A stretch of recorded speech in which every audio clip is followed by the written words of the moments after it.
Start recording. Cool. So what I'm going to do is I'm going to apply material to this that we've looked at in the past, and we've used it a little bit. But for this assignment, it's going to be very, very useful, and it's, for me, it's one of the most useful materials um, because of what it does and because of how lazy I am. So I'm going to go to assign new material at the bottom. I'm going to come to Arnold. I'm going to find AI Ambient Occlusion, which is the very top one. It's actually one of the only ones that has a different icon than the rest. So AI Ambient Occlusion, like that.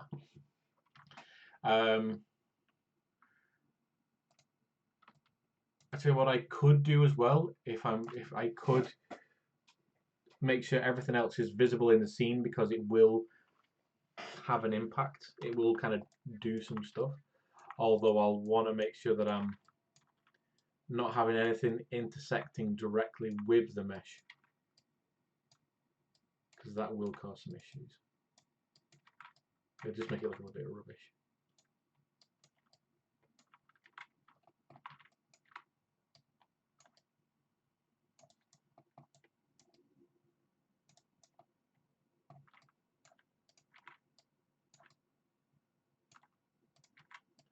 So just go in, move all them up. Because what I'm going to be doing is producing some shadow on this object to use in my texturing. But anything that's intersecting with the object might kind of cause it to just to become very ugly and a bit messy. So I'm just going to, for now, just move some stuff out of the way. So nothing should be touching it, but it's still going to be casting shadow, which is what we want. And I'm also going to bring in a floor. So if I just bring in any old floor like that, because that's also going to help it as well. Cool. Right then. Yeah, so let me shift everything over into the right spot. So I've applied that ambient occlusion texture. Now you can't see it working. You might be able to notice that the greys now are a tiny bit lighter than everything, all the other greys, just a little bit. And when we click on it, the background turns white in the UV editor. Now this is an Arnold material, and Arnold is a pre-rendering software. It's what all the movies use to do the rendering.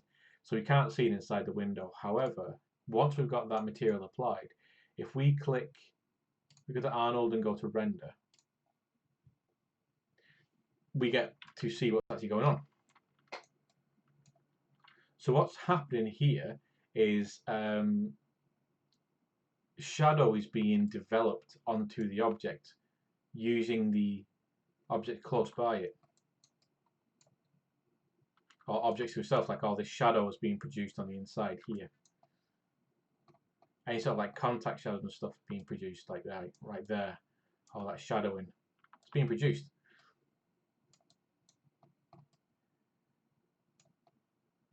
So that already gives us a ton of detail for our shadows. Now, if we were just to have this on its own, with no other objects around it, we wouldn't have all this nice shadow. So it's good to have the other objects around it for the scene. But we're only using this window just to see that it's actually working. So we don't actually need this, to be honest. And I would do this for every one of the objects in the scene when I'm texturing it, because it just helps me so much. But let's make sure that everything that we want to be smooth is smooth as well.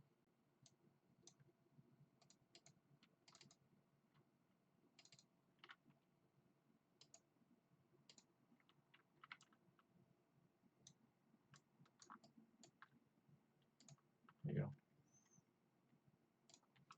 That rendering can be very taxing on a system as well, so be prepared for it to get a bit chuggy. But that's cool.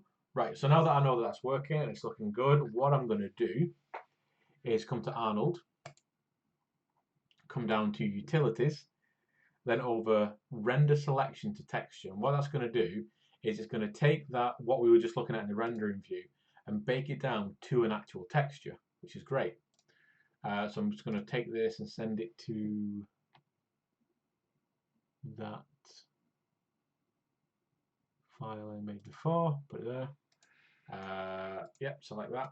Now what it's going to be called relies on what we've called it in the outliner. So this is currently called polysurface 2.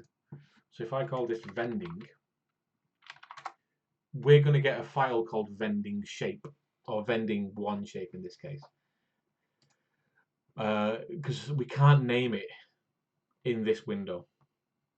Yeah, so the output folder, that's where we want to send it. I want to send it to this.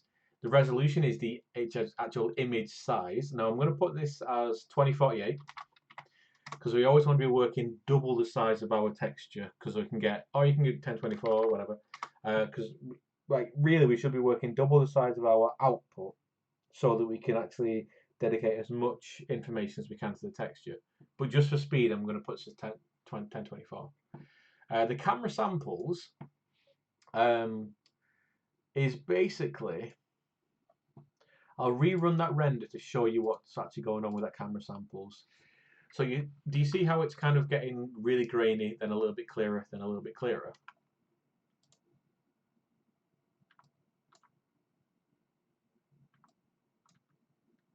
Do you see? Yeah. So that's basically samples. Every sample 1 is the grainiest, and then it'll get cleaner and cleaner and cleaner. So the amount of samples it runs, the cleaner it's going to get. However, the amount of samples it runs, the longer the rendering time is for the image. I've had something which was, I think it was like an 8K image, and the sample was 6. Because it was very dead, it took me like 8 hours to render it, because it can take a bit of time. Also, what I've found is that if I'm doing something stylized or something that's a little bit cartoony, I might want to have a lower sample rate because it gives me a graininess which is almost like an airbrush, which I quite like. So yeah, and those are the only things I really need to change. Everything else I don't need to change. If you've got all this information down here, if you've not, it's fine. You don't need it. You only need where you're sending the file, the resolution of the file, and if you want to change the camera samples, change it to, the maximum is 10 by the way, but I'll just leave it. So I'm going to click render, and then it's going to start rendering, but it's not going to produce a JPEG or anything.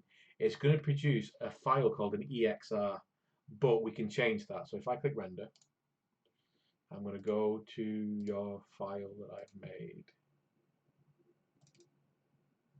So you can see that it's already there, but it's still rendering. There you go, it's done. There you go. So we've got this EXR file, which isn't a JPEG. It's a very, very high quality image. It's a lossless file image. Now I should be able to open this up in a Critter, he says.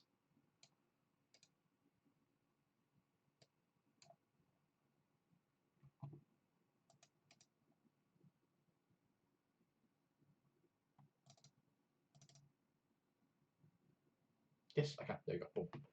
So what that is literally our UV with all that shadow detail placed in. So if I actually go in and actually do a UV snapshot, I can move you back into place now. If I actually do a UV snapshot of this, give him a colour of something horrible, send it to,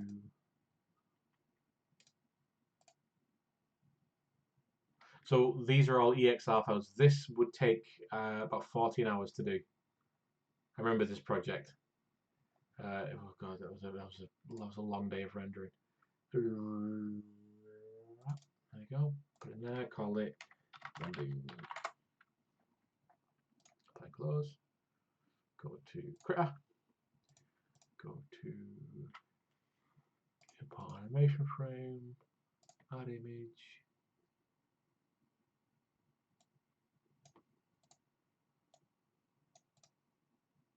I send it through then. Oh, I got it as a PNG. So.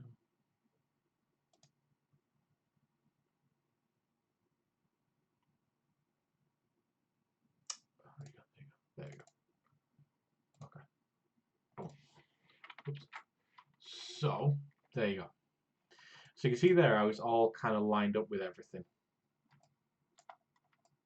which is nice. Now what I really like about this is that it's given us a ton of information right from the get-go. Some of it we can get rid of because some of it we might not need, like so this area here at the back is where that big glowing section is going to be. So I'd actually white this section out because I don't want any shadow in this area. The same thing for maybe the shelves on the left here. I might white those out because I don't want any ambient occlusion.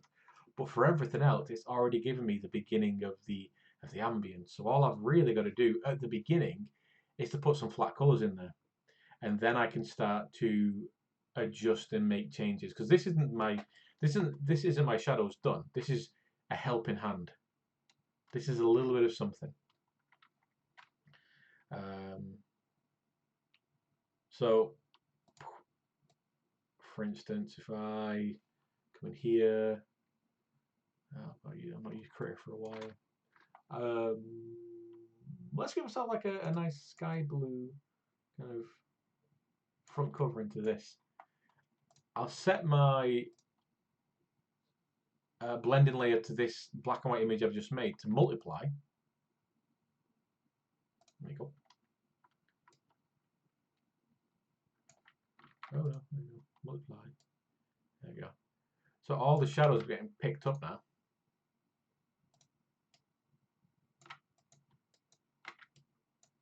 No. Oh God, I'm being an old person. Forgot how to use Critter.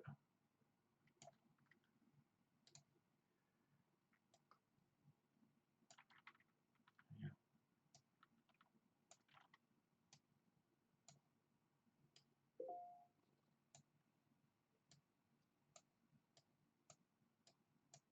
There you go.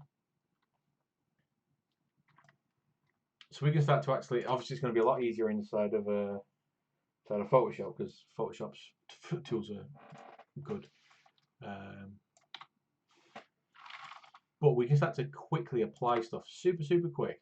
And like I said, if we don't want any of this information in there, we can actually just get rid of it. So like, yeah, I don't want this section in the middle to be any sort of shadow, so I can just come in here and I'd probably don't want to affect anything directly on this image. I've always been a bit kind of hesitant of doing that. I'd rather affect layers above or below it to make changes. So I can just get my white and white that out. So there's going to be no ambient occlusion on that section, no shadow. And the same for this bit here. So I'll just white all that bit out because again, yeah, maybe I don't want any shadow on these bits. However, because all I've done is made a new layer and painted that information on top of it, if I want to bring any of that sort of information back, all I've got to do is use my eraser brush and just start pushing back some of that white away from it. And I can even come in here. I know I was saying before about having the buttons kind of look like there's some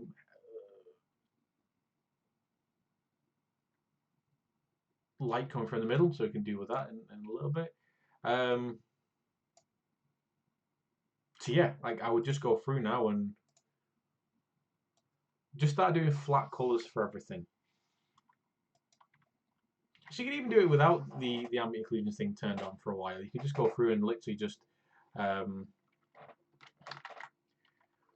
put flat colors and everything. So that's all the blue. Make a new layer. This is going to be like greys for the metal sections. So like this bit.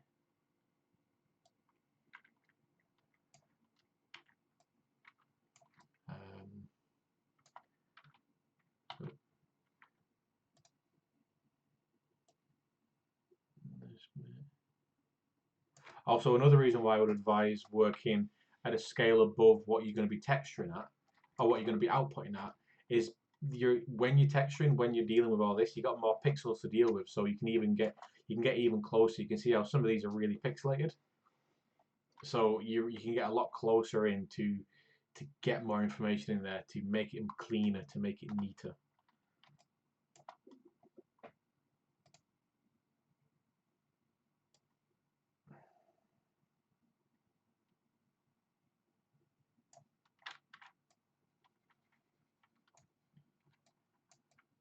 And like I said, all we're doing at the very beginning is just getting these flats in there, just so we can get an idea about the colours, get an idea about what's working, what's not working. Because everything's flat colours as well, we should be able to make adjustments super fast on them.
I really need to get in contact with Photoshop, see if I can get my license back working.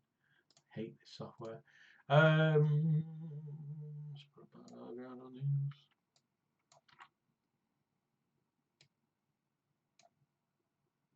There we go. Boom.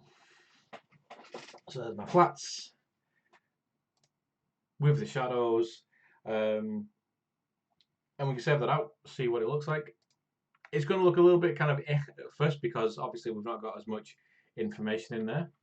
But as we kind of texture on it, it's going to be more and better. It's going to be better and better and better. And like I said, we're only using this as a basic shadow. If we want to go in there and make anything a little bit better, or we want to do something a bit more stylized, then we can go in there and paint it ourselves. But if I just save this,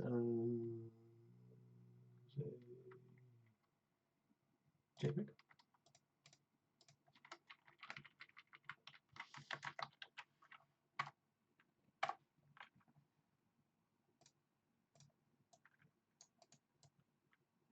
Apply new material because this is a new texture. Call it vending.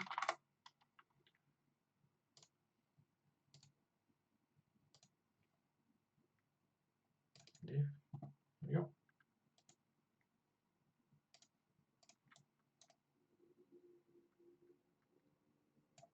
Now for me, what's really nice about that, it might look really naff, or like really over the top inside the 2D view, inside this UV view here thing, because we're looking at everything at the same time. We're seeing every shadow and we're seeing the darkest of every shadow. However, when we actually look at it in the scene, it looks very natural because we're seeing the way that the shadows are actually reacting to the surface,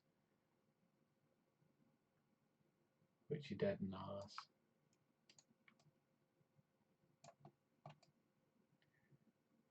So that gives us the jumping off point, and then we can start going in there and start doing some really cool stuff. Like, for instance, doing not the ambient occlusion, the emission stuff to make stuff look like it's giving off light. We don't want to be going stark white for that, because that can be very overpowering. We want to go with like a grey colour, but it's still going to have the same result. So if I duplicate off this layer, I'm going to grab all these, I'm going to put them in a layer group. Oh, I've duplicated them. I want to put them in a layer group. Can I put them in a layer group? Is there such thing as a layer group? Yeah.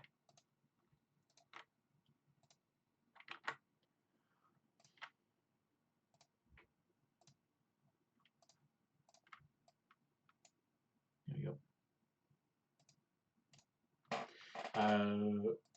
Like that. So now they're just going to be white, which is what we want. However, what I also wanted to do is have a little bit of glow on these buttons down here. So I just want to grab the flat colour of this, like that. Make it a little bit brighter. Yeah, a little bit brighter. Maybe a little more yellow. Get a nice soft brush. My airbrush, there we go. Nice soft airbrush.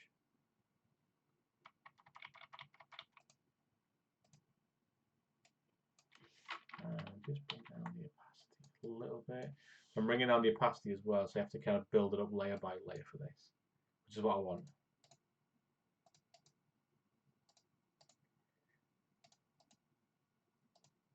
Because what I'm doing here is I'm kind of giving the indication that these buttons have been used so much that they've lost some of the protective lacquer or whatever, and then they're showing the light that's behind it a little bit more. And that's going to be showing to the middle of each one of these as people have been pressing them. So what I'm doing is I'm just building up opacity layers bit by bit. And every new one I put in gets a little bit brighter, but I'm also making it a little bit smaller. Do you see what I'm doing? So I'm basically just building up like just layers of opacity. So if you've got really thin paint, that's essentially what I'm doing. Like that.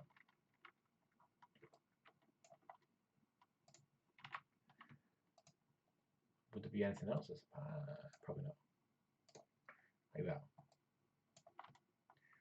So I'll save that as my vending image.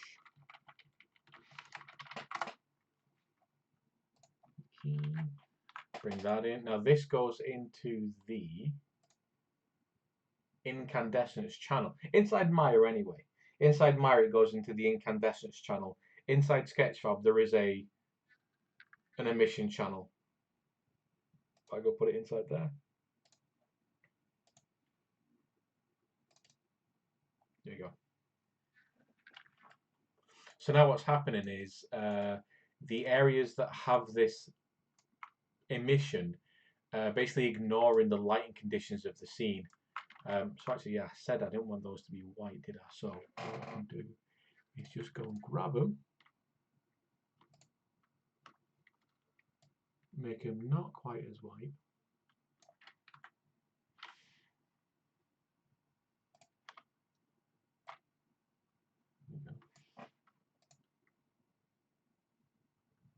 And in fact, if I duplicate off this and then move it up here,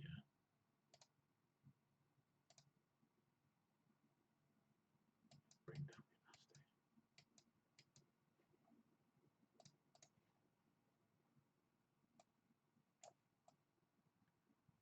So what I'm doing is using that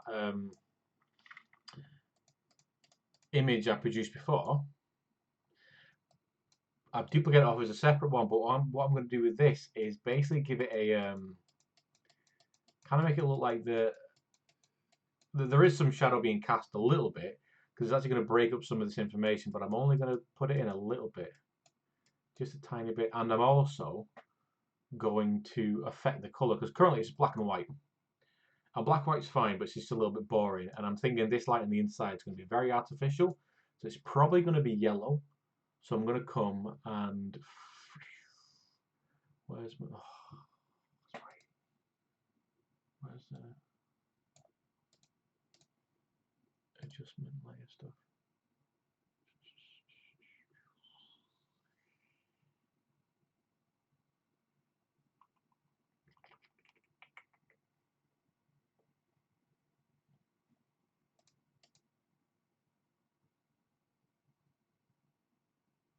There we go.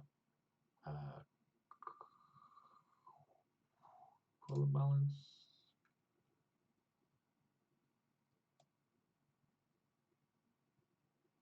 There we go.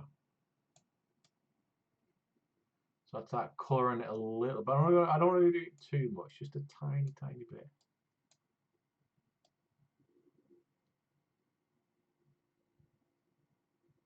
Just to give it a little bit of colour, just a tiny bit like that. Tiny bit. Just overwrite that. So I've overwritten that that original emission. Let's come in here, click sample, and it'll update it. And it's updated it a little bit. So you got a little bit of, it's only very subtle, but it's in there. But what I love about emission stuff is how it reacts to everything else. And this is just a thing that is like part of how it's just. So I brought in a light there. Okay, turn it on. So you can see how the light's reacting to the scene, but it's not actually having much of an effect on the inside because obviously the emission's going on. But if it starts going darker and darker and darker and darker and darker, so the things that are left behind is the emission channel. So you can see here where the covering, the finish has been worn off the buttons a little bit, and it's kind of giving you that behind a light behind the buttons. You see the inside here is still glowing. Now we're not going to be able to do it inside Maya, but inside Sketchfab we can apply a bloom to the camera, which will make this look like it's actually giving off light, which is very cool. I think something like this is always nice when you've got a darker scene, or a scene where it's not like super bright, you know, where there's a little bit of light, just so you can really play with this information. And then from here, what I would do is start working on my design of my the design of this. So without the actual shadow stuff going on at first. So what is the actual design that's on the front of this? You know, what's actually going on? Has it got like funny characters on it? Is it some sort of like Sakura tree different? You know, what is the design? How is this going to be aesthetically looking? What are the sides going to be like? One thing that I would always be that I always tell people to look at and think about is places like across the side here. This is going to be a front plate meeting a back plate thing. So there's going to be some form of edge across here, some form of line which is denoting two surfaces meeting together, which is really easy to do. It's super easy to do because it's literally just a dark line which runs round, which gives the impression of, you know, that little valley where two surfaces meet. Maybe down near the lower end of it, it's a little bit dirty, not like super dirty, but like, you know, maybe there's a little bit of dirt, because it's underneath these leaves as well. Maybe there's like underneath this bit here, which we can actually see. If we turn on the shadow, we can actually see where that stuff is there. Maybe here you can put a little bit of rust, just a tiny bit of rust is stripping down. Maybe a little bit of discolorization around the sides here.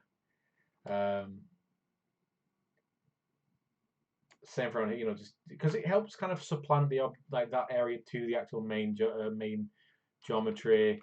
It helps give a little bit of character. It helps kind of give a little bit of, it places it in the scene. Because something like this, if it's covered in ivy and, you know, it's got a tree next to it and stuff, it's not going to be super clean.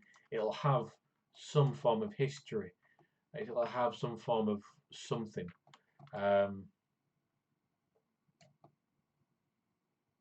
Yeah. And that's basically being able that you can actually do that with everything. So once everything's been, I'd UV everything first, but once everything's UV'd, you can start going around doing that whole process on each one of these objects, and it'll give you the beginning of the shadows. And it's actually, you know, if you dress the scene as well. So if this is kind of propped up over here, you know, it's going to be taking on the shadows of the wall behind it. It's going to be taking on the shadows of this object near, like a proximity shadow. If this is, I don't know, oops, I don't know, on top of a bin, on the floor, whatever, kind of wherever it is, it's then going to take its own shadow information from its environment. So, you know, once you've unwrapped, then you can dress the scene, and then you can start doing the texturing. Well, you can start texturing, but once you've dressed the scene, that's when you can start doing the ambient occlusion pass thing we've just done. I wouldn't do that before you've dressed the scene, but you can texture, because texture is literally just a color. You get what I mean? Yeah. So you can start getting the color, like the flat color values, or some, like, you know, design ideas in this, because then it'll give you an idea of how colors are balancing out throughout the scene. Because you're gonna want to have one area of total focus where it's like that's the main point of focus, and then you'll have a couple of different areas of minor focus, and then you're gonna have a couple of, like, the rest of the area is gonna be basically the filler. So you're like, one thing's going to be super nice and focusable, and a few things of minor focus, and a few things, everything else of lesser focus. So once you've done that, once you get an idea about, okay, all the colours are balancing out, okay, you can even go in there and do some painting in some detail. Like, let's do some examples.